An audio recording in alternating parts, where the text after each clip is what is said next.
We want to thank you for tuning in to listening to the Pan-African Leadership Center. This is the brainchild of Daniel Mavonu out of Kenya. Thought about bringing individuals together to have a discussion about issues of health, wellness, political activism for the Africa community. Living out the dream and vision of Kwame Nkrumah and Julius Nyerere and others who talked about the Pan-African agenda. This is why we are here. We're discussing the Pan-African agenda for African people. So thank you again for being here. And also I want to let you know that we have with us a prolific, profound, inspirational brother, black man out of the Gambia, who's inspired me tremendously to do the work that I do in the Gambia. If it were not for him, I probably would not have made the trip to the Gambia, the several trips I've made to the Gambia. He has inspired me to do this. His name is Dr. Ishmael Baji. He is the owner of Innovarex Global Health. The brother has created this health paradigm within the continent of Africa that is not only in the Gambia, but also in Ghana, and he's spreading all over the region around health and wellness for our people. Dr. Badju, welcome to the Pan-African Leadership Center. Thank you so much. Thank you so much. It's always a pleasure having me. And the kind introduction, I don't think I'm worthy of it, but I appreciate it nonetheless. It's good to be here. So tell us about you, the work that you do. I know that you started off, your undergraduate work was at HBCU in the United States, Tennessee State University. And I think that you did your graduate work at Purdue. Yes. And so you are a legal drug dealer, you're a pharmacist. So tell us about your journey and your history, and how did you get to be involved in the process of elevating health for African people?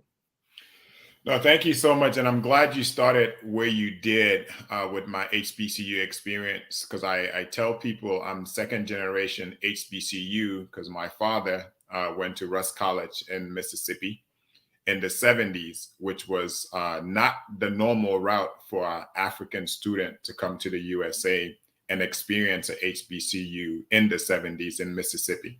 So anybody who just pictures being in Mississippi in the 70s could kind of paint that picture. So we come from a family of HBCUs. I think everybody in my family, but my younger brother, went to a HBCU. So from Tennessee State University down in Nashville, younger sister went to Spelman. And I think that is so important to me, because it's, once again, not the typical experience for an African immigrant to be immersed into Black history the way a HBCU does. So it almost insulates you and kind of shows you Black excellence from a lens that a PWI, quite frankly, would not give you.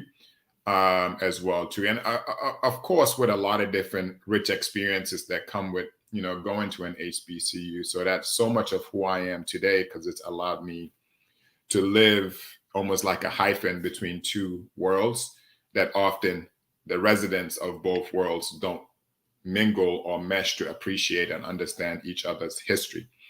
So that's so much of who I am today. I pledged a fraternity at a HBCU, Alpha Phi Alpha Fraternity Incorporated, as well as part of my experience. So that's where I started, and then transitioned to a PWI, where I got my Doctor of Pharmacy at Purdue University. So I went from a 95% Black school to a 2% Black school, but nonetheless had a rich experience from a professional standpoint, which allowed me to enter the healthcare space as a licensed and legal drug dealer, as you mentioned it. But yeah, more so in the community. So much of my work is rooted in community health, community pharmacy. Spent a lot of time working in rural North Carolina, urban North Carolina as well, dealing with different disease states that affect, a lot of people. Especially in our communities, which kind of has always been the inspiration for what Innovarex Global Health is now in Africa. Yeah, I like what you said about the immersion experience for Africans in the U.S. You said that it's not the normal track, right? What is the normal track for for Africans immigrants to come into this space? Yeah, well, to leave Africa, that's one. I think our school system, for better or for worse, it's the British colonial systems instilled a system that trains us to leave. So everybody wants to leave. And I think when you're leaving, historically, Black college is not something you pinpoint. You just want to go to college. And that typically could leave you going to Europe for university, or in the USA is wherever your opportunity is. You almost have to be intentional or come from a family like I did to kind of choose an HBCU. But yeah, the typical experience is just not, and even quite frankly, even at a HBCU, not a lot of African students actually blend in and are completely immersed as well too. So it's quite a nuance, but it shouldn't be that way, because it should be the more natural path, if you ask me. Right. So it seems like then to leave Africa to go to a Black space is not the thing to do, which is part of the colonial educational system. Absolutely. To train us to despise ourselves. And so why would I leave a Black space and go to a Black space, right? So yeah, you could almost consider it less than. And I think that the tragedy is, like, people on the continent have like the wrong perception of, the Black experience in the USA, the same way Black people in America sometimes may have the wrong perception of the African experience. So what better, or I guess worse scenario is to kind of keep them separated, where they're still living in unknowns. And I think it's just, it's done more harm for the diaspora, if you ask me.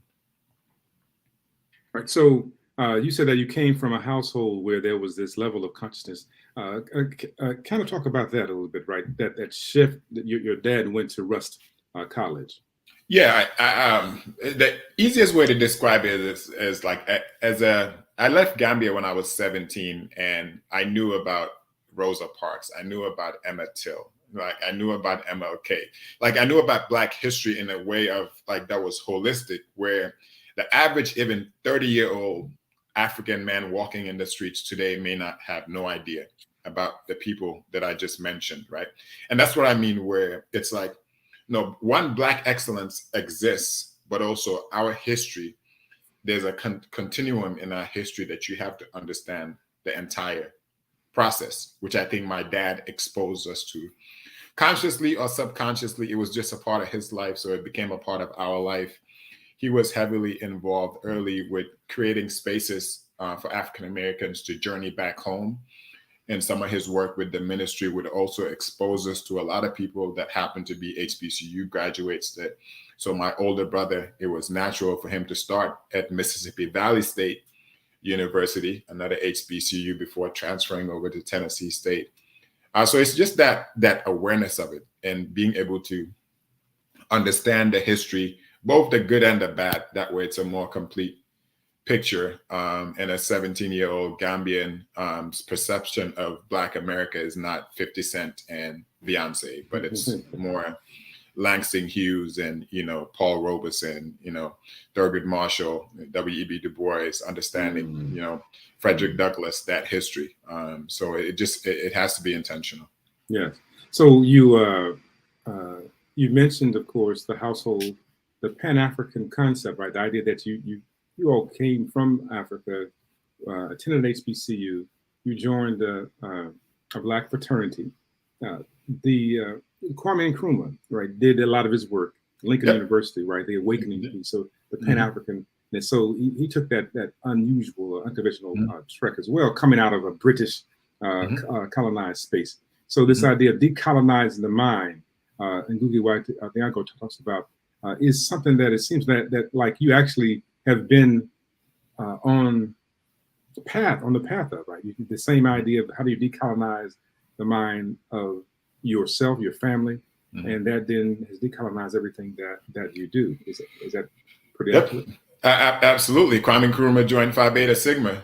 If anything, a lot of the founding fathers who were exposed to the USA, if anything, had a better appreciation and understanding of like the Black struggle from a holistic perspective than young Africans today. I don't know where we lost it along the way, but a lot of our founding fathers on the continent that made it to the USA were heavily engaged and involved with, leaders, thought leaders from this side of the world. So it's not a novel idea to be swinging between two of the experiences. We've just kind of lost it along the way. Wow. And this was not even part of the conversation, y'all. Just add on. We are here with Dr. Ismail Abaji. He is the founder of Innovarex Global Health in the Gambia. Got his education in the U.S. around in pharmacy at Purdue, undergraduate, was at Tennessee State University and HBCU. And he took that genius that he had and born within him back to the Gambia. So now he has this business, Innovarex Global Health. Tell us about that particular enterprise. Yeah, so part of my experience working as a pharmacist in community health, I was exposed to a lot early. Luckily, like I worked for Walgreens for a very long time. And I think the epiphany or the light bulb moment happened when I was working I spent a lot of time working in rural America. And the biggest misconception people have is a lot of the challenges that people face in rural America are exactly the same as living in Africa. Lack of access to healthcare, poverty is rampant, people don't live close to a hospital. A lot of these issues are similar, right? So what I saw happening with technology, where now you go to a community pharmacy, your local CVS, your local Walgreens, you walk in, it's not a pharmacy like you used to know it. It has a lab, it has a nurse practitioner, it has a pharmacy. It's integrated, which is where healthcare is not only going, but is now, right? It becomes a one-stop shop where people could just get primary care. So I saw the model as like, okay, this opportunity, this is what Africa needs right now, because so many of our challenges are similar, and we are still vulnerable. The ecosystem is so vulnerable to counterfeit medications. Like Gambia doesn't have enough doctors. For a population of 2.5 million people, Gambia has 10,000 Gambians to one doctor, right?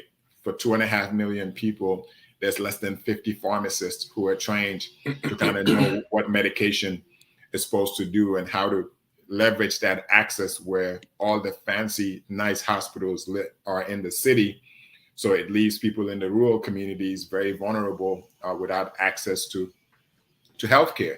The same way some areas in the USA have food deserts, well, healthcare deserts exist in Africa all over as well too. So we built our business model to basically have a world where healthcare could meet people where they are in the most cost-effective way. So everything the company does is to create a level playing field, where now, just because somebody's grandmother is living, an hour away from a city, they could have access to the same medication that you would in your local pharmacy in Atlanta or in New York, right? So it's very integrated, where we allow people to define what wellness means to them, and then we help provide it, right? And I think that's also a very radical approach to healthcare, where, right, we don't spoon feed people, this is what you need. We're realistic with the ecosystem, but just try to create a healthier version of people that we come across, and not, waving a magic wand trying to, save as many people as we can. So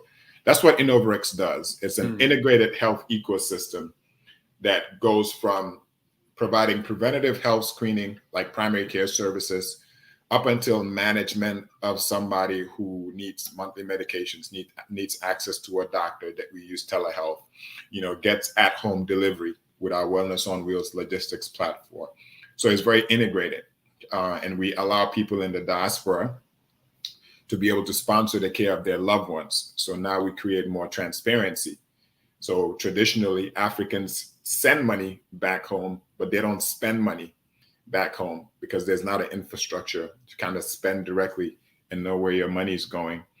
So a lot of thought process went into it. I think everything in Innovarex is an embodiment of my life experience, my shared experiences, knowing 2 countries as home my whole life. So yeah, that's what it is in a nutshell. Wow. So Wellness on Wheels. When I heard about that, that was really impressive. Wellness on Wheels. This is where you actually go out into the community and you address non-communicable diseases. Share more about that, because I am sure that the same diseases that we have are prevalent in the Gambia, the same ones here, the hypertension and so forth. So tell us more about that. Absolutely. Yeah. Wellness on Wheels. I think that's the most dynamic and impactful aspect of the company. The word literally encapsulates what it does. It's wellness on wheels. So how do you define wellness? There's two things, right?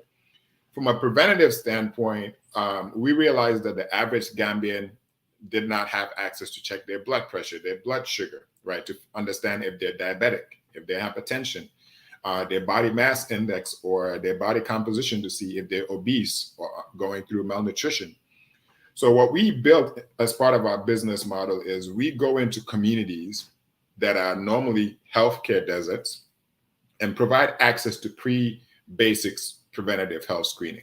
That's as simple as going into a community, talking to the village elder, telling them you have 200 people living in a town. We want to screen everybody for their blood pressure, their blood sugar, and their BMI to see if they have a healthy weight, right? We've been doing that since 2019, December. And on average, 4 out of 10 people that we screen are either diabetic, hypertension, or they have an unhealthy weight. And a lot of them have no idea. So a lot of reasons, and this is not only in Africa, healthcare in general, the reason why healthcare is expensive is a significant amount of people only interact with healthcare in a time of crisis and emergency. That is where healthcare is expensive, right? So our business model, we try to catch people earlier in their funnel of life where you could provide preventative health screenings, and it's cheaper to do it there. But even if they do now have a condition like diabetes or hypertension, which you have to live with for the rest of your life, we are in a position to provide a continuity of care, monthly medications, access to a nutritionist, which is a huge component of our business model, because I fundamentally, believe that food heals just as much as medications. You do it hand in hand. Access to a doctor. Gambia doesn't have a lot of doctors, so we leverage telehealth. We run one of the most sophisticated, electronic health record systems, I think, in the African region right now. And we meet people where they are. So one encounter with somebody's grandmother in a village could turn into Wellness on Wheels delivering medications every single month. Her having virtual consultations with a nutritionist who's in the Gambia or somewhere else, right? So many aspects of it as well too. So that's what Wellness on Wheels has been. And it's become the model that's actually growing in the sub-region as well too, because if you take Africa, the Caribbean, some parts of USA, if healthcare could knock on your door every 30 days and just check on grandmother, check her blood pressure, even if she's fine, that human interaction alone is so valuable as well too. And it's just a contribution to society and just humanity as a whole that makes it feel like a responsibility. So while we're on this topic, right? So how do people, you mentioned about money, Gambia, supporting loved ones, Wellness on Wheels. Yep. So what is your money line like? I mean, how does this work? Right? Yeah. So Africa in general, Gambia, for example, $700 million goes into Gambia every single year from people like myself who live in the USA who send money back home. Nigeria, bigger population, over $17 billion goes back into Nigeria every single year, right? A significant portion of that money goes towards healthcare. On average, it could be anywhere from 25 to 30%, right? But that money that goes there is no way of tracking if whoever you're sending it for is actually receiving the healthcare that they need, because ecosystems don't exist where you could just pay directly to Innovarex, and then that grandmother needs to get her monthly medication or she needs to see a doctor. You go to igh.gm or innovarexglobal.com and directly be able to pay for the service from anywhere in the world. And then sometimes within less than an hour, she gets a knock on her door with somebody delivering the medications or there to provide a service, right? So that's the ecosystem we've created where now any individual from anywhere in the world who may need a clinical service or a wellness product like a vitamin C or ibuprofen because she has some aches and pains could literally just go on our online platform, purchase it, and then Wellness on Wheels does the rest, right? This is why our business model, half of our revenue doesn't come from the Gambia. So typically they'll tell you, well, Africa's poor, the market size is not big enough.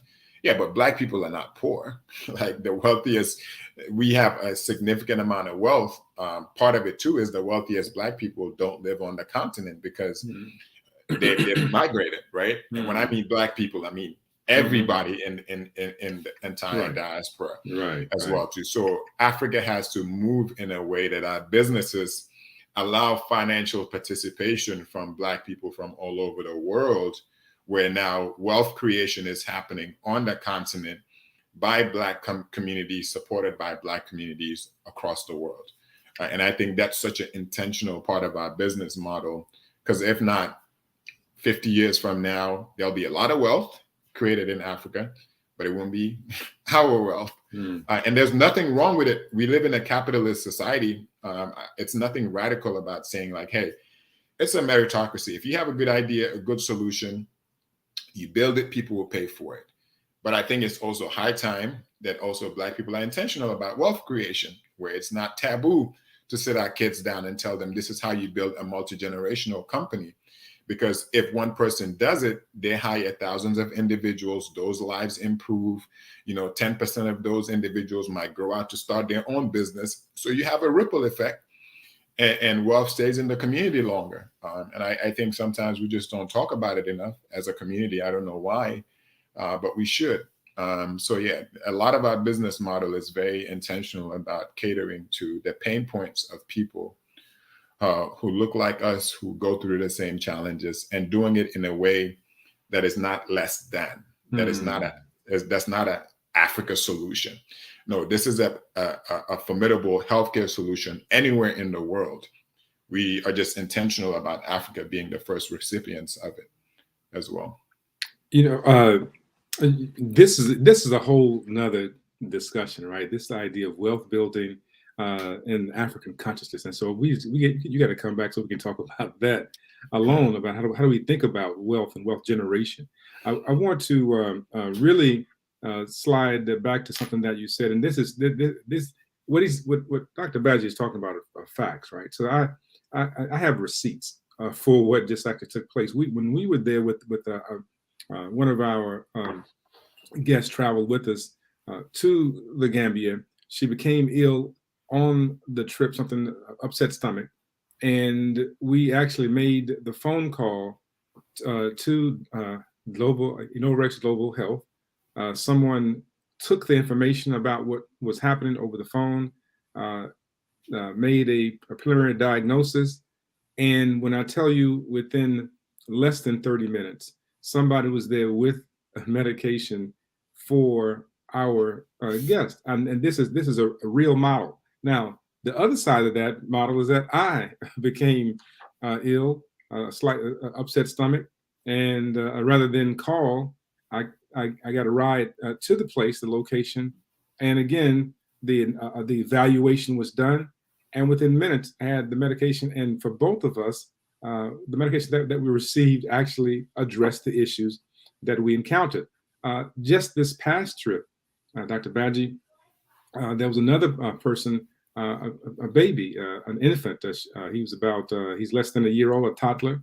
And of course, putting his mouth on various things, his stomach not accustomed to it, had similar issues. We got him to your facility, and within 24 hours, he was back acting as he had been acting prior to. Mm-hmm. So I can attest to this particular institution being effective. It's not just simply words, idle discourse, but Dr. Badji has put it into practice that is providing optimal healthcare in a space that does not receive such and the way that it should receive it.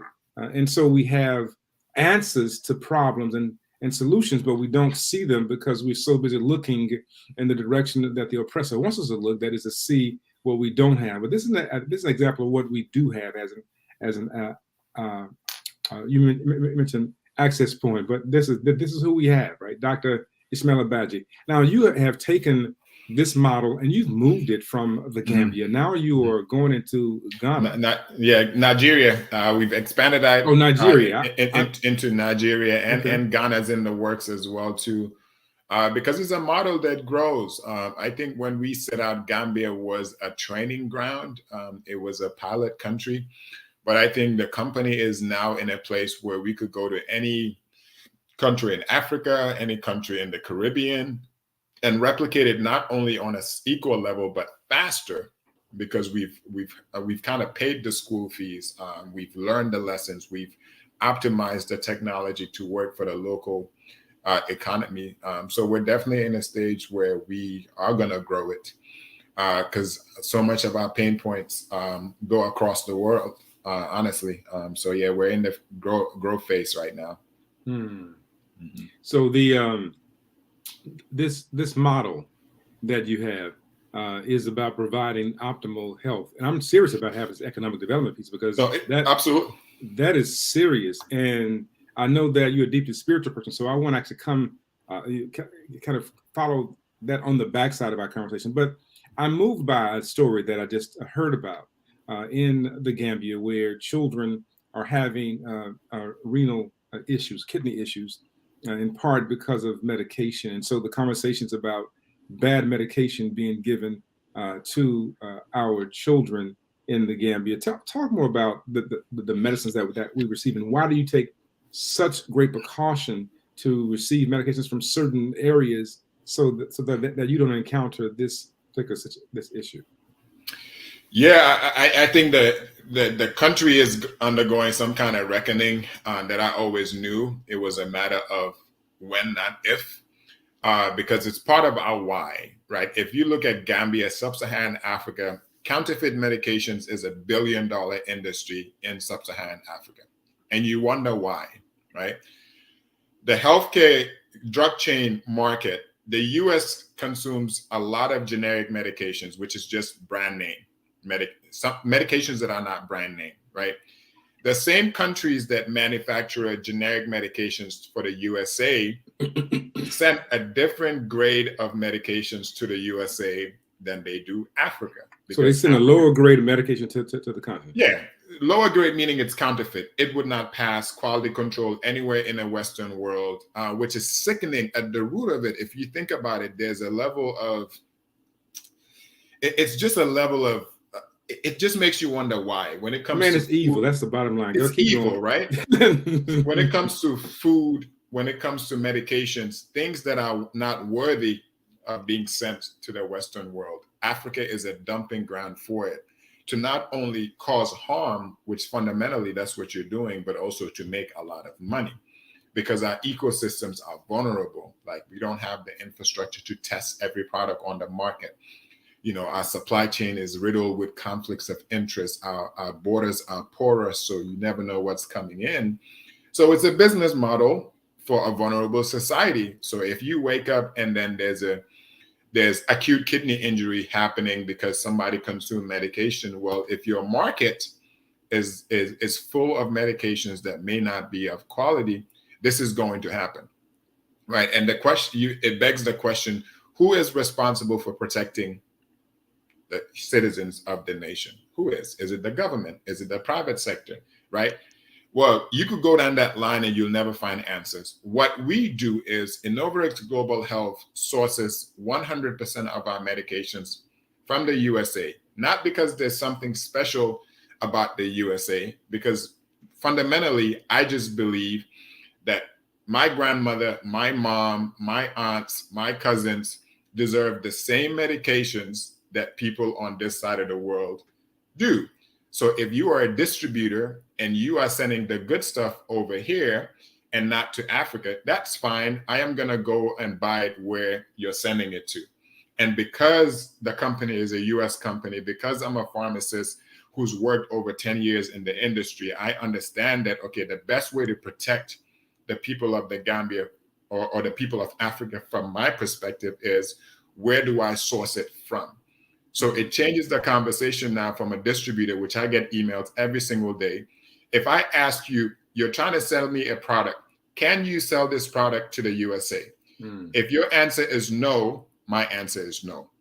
I don't even want to go down the rabbit hole as to why you can't do it, because the FDA protects the American consumer in a way that what's happening in Gambia right now, people will go to jail right now in the USA.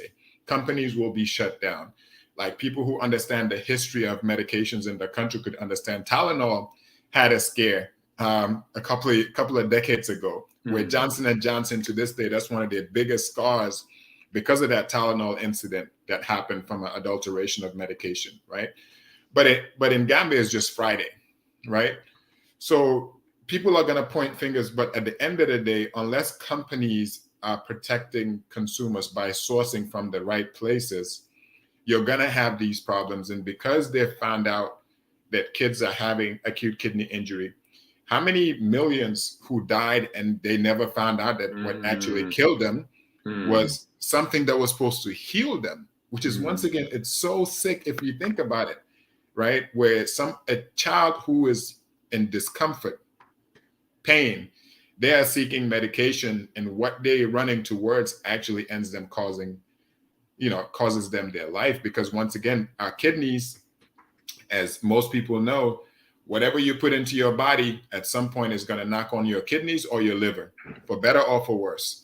So those are the two organs where it's quick to have damage based on medications, because if it runs through your liver, right, too much of it is going to cause some liver damage. If it runs through your kidney, which is our filtration system as human beings, anything that's bad or harmful that goes in is going to do harm in your kidneys. So it's not a surprise where, if medication is not adulterated from a chemical and medicinal standpoint, it causes harm as well too. So it's such a tragedy, but I'm not surprised that it's happening. If anything, it just causes more concern. It creates an urgency to kind of help protect the people a little bit better, Right. So this idea of the the paracetamol syrup that was causing this kidney failure within children. Over 28 children have died in the Gambia. That's what they think. Yeah, go ahead. That's what they think it is, and there's a level of mystery, which it goes to show you it's something that did not belong in that syrup that happens. Because most chemists know that paracetamol, which is the same thing as Tylenol, acetaminophen. In the USA, we call it acetaminophen. Most of the parts of the world, they call it paracetamol, right? Tylenol typically affects your livers more likely. That's why adults, there's a maximum amount of Tylenol that you could take, because too much of it causes damage to your liver, right? So most of the toxicity is normally associated with livers, not kidneys, like your typical, anti-inflammatories like ibuprofen, Advil, that lean more towards the kidney. So the fact that paracetamol or Tylenol, that is more commonly associated with like liver toxicity, is affecting the kidneys, begs the question, what else was in that bottle, or what actually was in that bottle, right? So hopefully, people much smarter than I am will do the research and find out what it was, but it's going to be difficult to trace. It's almost finding a needle in a haystack, because so much of the products, once they enter the ecosystem, you don't know where they came from, how they got there. So it's going to be a challenge as well. So even the CDC is in the Gambia right now helping in the efforts, but it's just a really hard one to digest. Right. So part of the narrative that I've received is that this chemical is more of a filler to make it have a sweeter taste. So the glycerin was in there, but they instead of put that in there, they use another chemical that is that tastes very similar, but it's found in brake fluid and other things like that. I mean, that's the narrative that I have received. And I don't know the details right now. That's not my space, but I do know that if that is the case, if there is this lacing of medication for children, we're talking then about an evil enterprise. And we have to be able to call it out for what it is, to be able to address it. And sometimes we're afraid to do that, but who would wantonly kill or jeopardize the health of children? And this is, as you said, the paradox.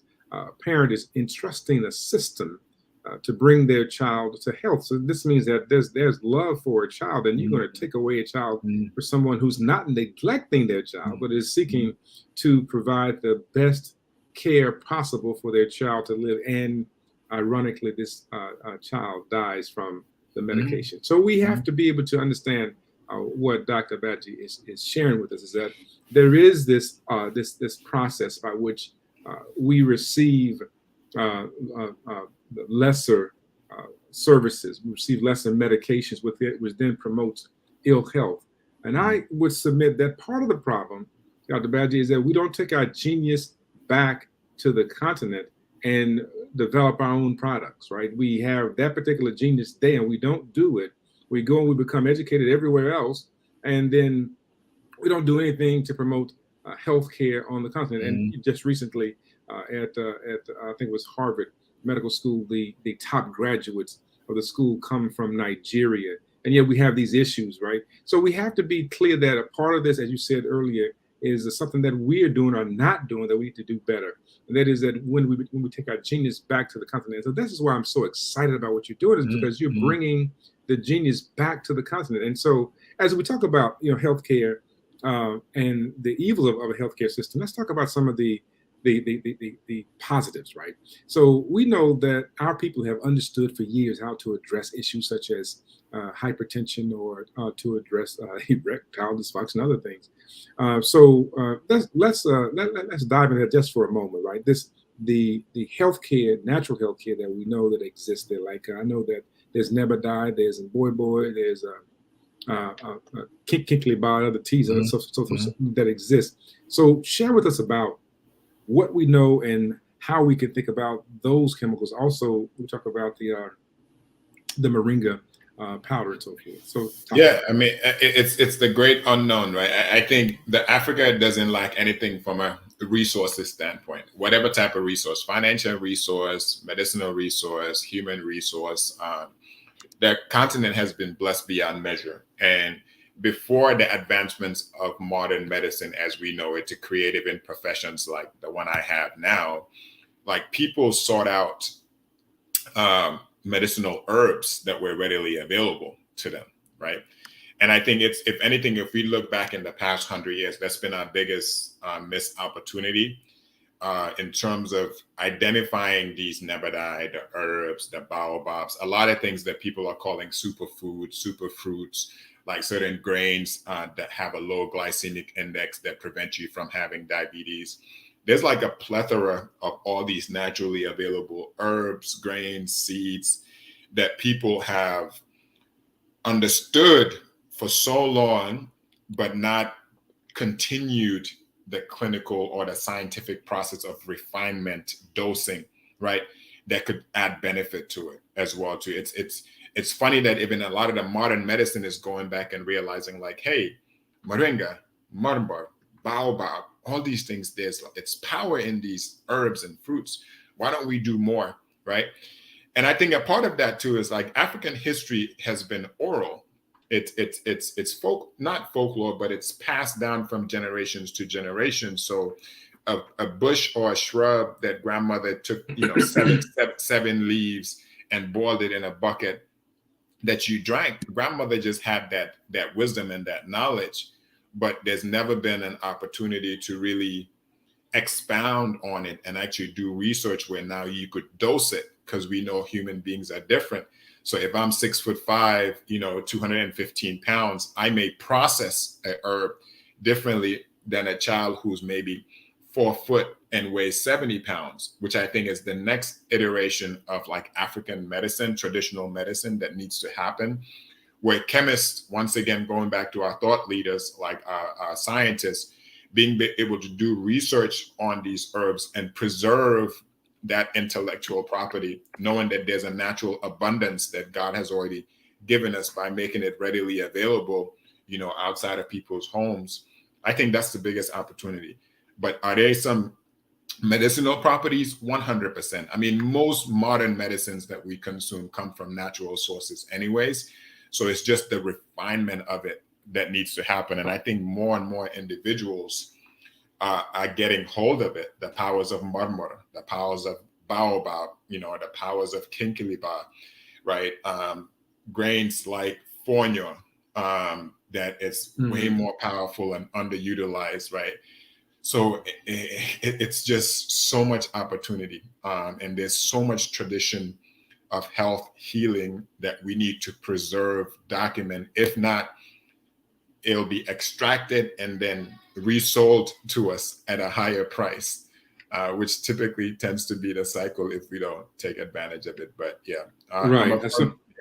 So I'm hearing that our time is running short, so I'm going to. I hear the alarm system in the background.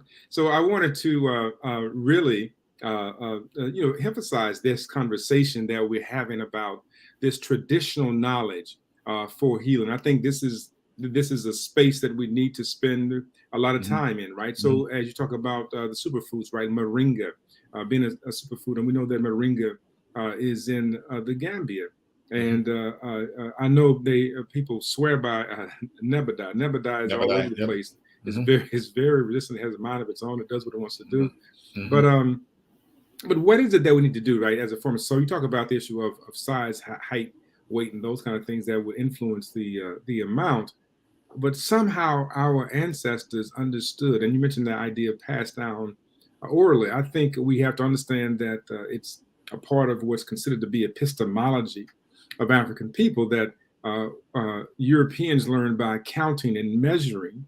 And it doesn't matter whether you find ourselves on the continent of Africa, in the US, it's by symbolic imagery and affect, right? So this idea of going to the space, going to the bush, going in the forest, extracting the one that is the correct one, and identifying why it is the correct one, because you can have something that looks like something, but it's not it, right? Or it may not be mature enough, or maybe over mature.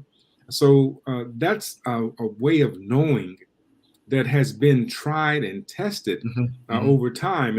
And so though it is not written, because it doesn't have to be written, I always ask the question all the time, which came first, the musical notes on a sheet of music or somebody playing music? And people always say, well, of course, playing the music, because that is the most effective way of communication. So I think that we really need to pay attention to the enterprise, because the enterprise of what our ancestors have done has shaped the medical practices in the United States, especially. We talk about vaccines and other things. They started from African knowledge, and yet we don't get the credit for it. And we're told that somehow we're less than, like, again, being a musician, because I don't read music, I'm somehow less than a musician. I'm not. I mean, I do read music, but the point is, I'm not less of a musician because I don't read music. I just have not developed that particular skill set. And so we have to do a better job, right? Recognizing the power. And merge the two. I think we have to exist in a world where somebody with my knowledge sits in a room with a traditional healer, because the human body is so responsive. Like, what you put in will always elicit a response. That goes with food, drugs and alcohol, medication, right? So you could always merge the two between, traditional medicine that is more almost like it's nuanced and based on feel, like you said. Like, it's the same way an African mother could cook without measurements for a family of 4, and then the next day for a guest of 100 people, without ever using a measuring spoon. So there's a level of nuance that a lot of the people that have deep wisdom understand. So how do you put these two individuals in a room to not be able to do it at scale, where, once again, going back to healthcare, bringing it right back, it becomes more accessible if the solution somebody needs is growing abundantly outside, and they could take it in a way that's, safe and effective. Then you're just democratizing wellness in a way that's very unconventional, but how God designed it anyway, because he made those things abundantly available from the beginning. And there you go. So now into your conversation, right? So being a deeply spiritual brother as you are, and I'm always moved by how you conceptualize the work that you do in the context of the divine, right? God and the movement. So share more about that, right? So you believe this is a idea of a calling on your life to promote health and wellness in the Gambia and all over the continent. You are doing it definitely for us on this side, and I am excited about the opportunities to be able to address the issues that our ancestors and that our people are encountering even today in the U.S. I will just pause for a moment and suggest what I've talked about often is that we're suffering from non-communicable diseases like hypertension, diabetes, and other aspects of ill health, in large part, I believe, because of, again, the stressors of racism, but also we are taken away from the soil that we have, that we were originally a part of. And so we're not receiving the medicines from the earth that we need to receive. So our bodies are not receiving back what they need. And therefore we operated from a space of being depleted. And I think this is why this is so critical. So when we start having this conversation about how folks were addressing hypertension, I mean, no, not hypertension, diabetes, I was like, wow, this is amazing. And I know every Black family in the U.S. has somebody with hypertension, diabetes, or kidney issues. And so we have to do this thing, and that is make the connection. But talk about your spiritual journey, your spiritual path. I mean, it's heavy how you conceptualize the work that you do. Yeah, I mean, it's and most of the times, like, you have to, when something is drawing you from a spiritual standpoint and you can't explain it, everything in your life has kind of been aligning to kind of move you in this direction. It not only becomes a spiritual journey, which gives you the strength to kind of do something that it's been the hardest thing I've ever had to do in my life, but the most fulfilling, because every single iteration of the journey, you realize that, okay, this is where God's pointing you towards. And there's things that's happened in my life. So I was in the USA for the first, 6-7 years of my life before moving back. So I lost my grandmother at 56 years old, who had diabetes and hypertension. So I never really got to know her, didn't understand the implications of these diseases on our families until I was a little bit older. At 28 years old, I was diagnosed with hypertension. So I've been living with hypertension as well too, for going on 10 years as well too. But more than anything else as well too, it's like how our generation, we see health, but if you read the word itself, HEALTH, heal comes before the TH. But so much of how we're thought about health is when something goes wrong, find a way to heal it.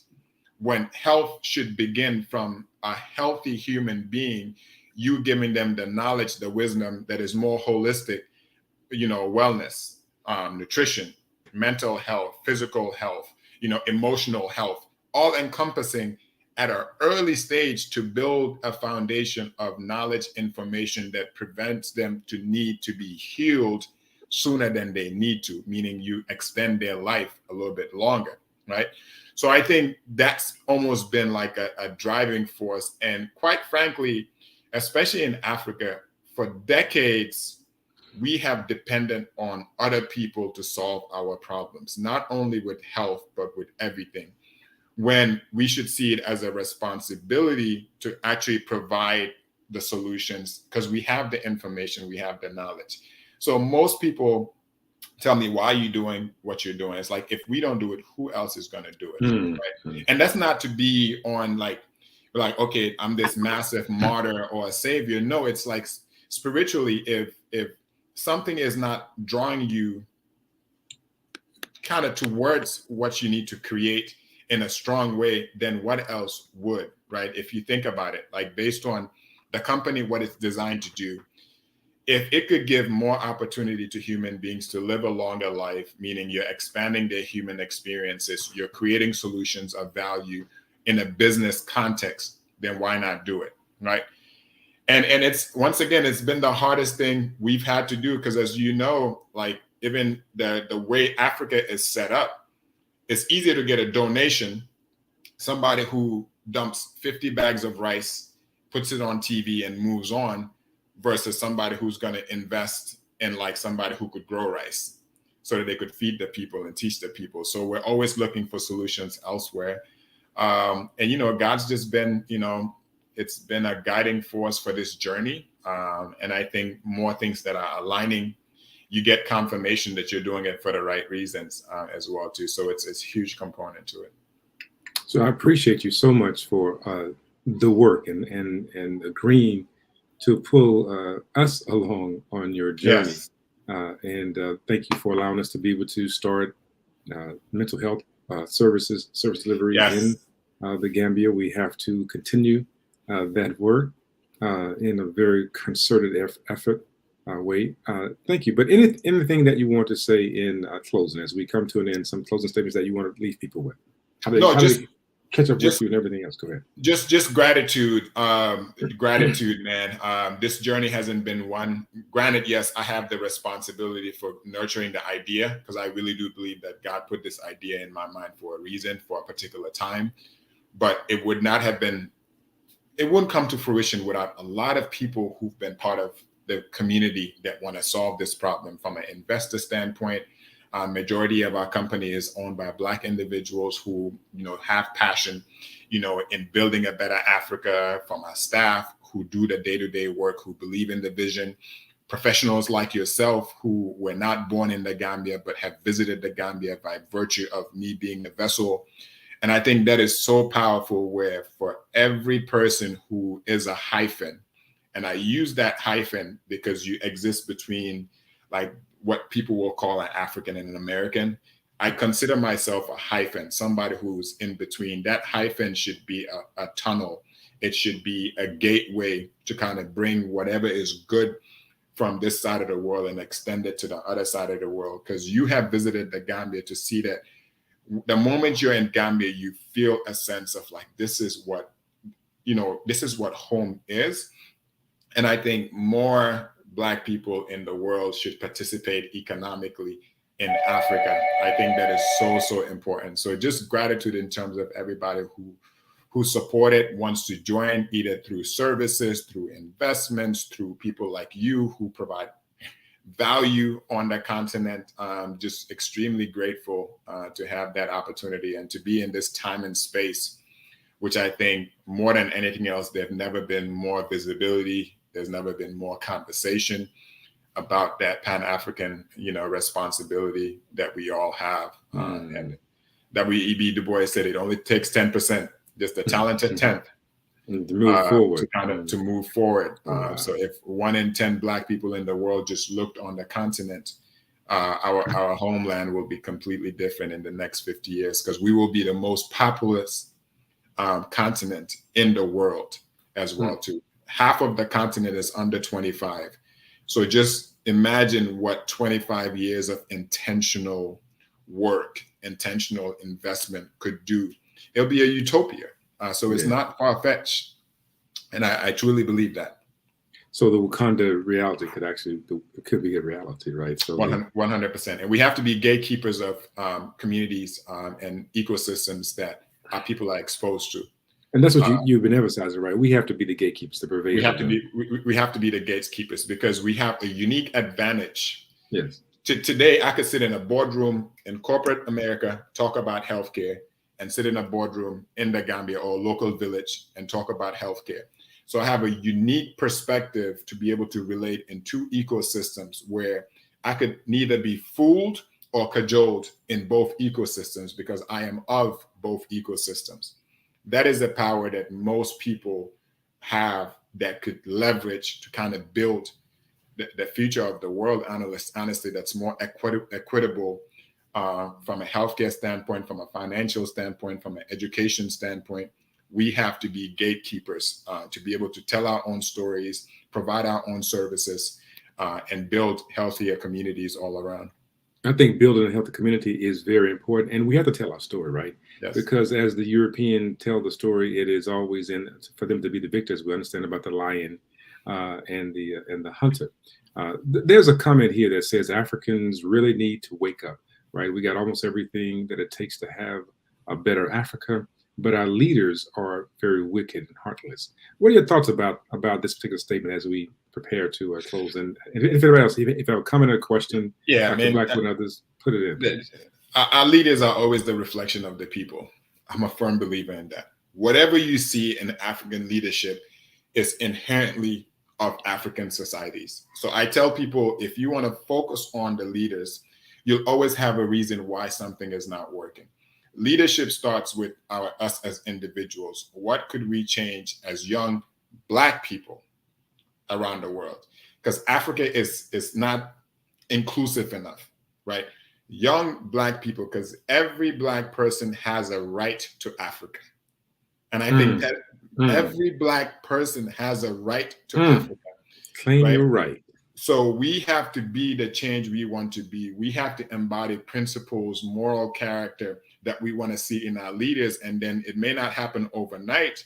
So most of the work that we're doing now, I may not live to see the fruits of Innovarex, because it may be a different world 50 years later when I may not be around. But because of the intentionality, the things that I'm doing now as a Black person who's choosing Africa, then Africa will be what we want it to be. But leaders will always be a reflection of us Black people. And I just believe in that. So building for the long haul.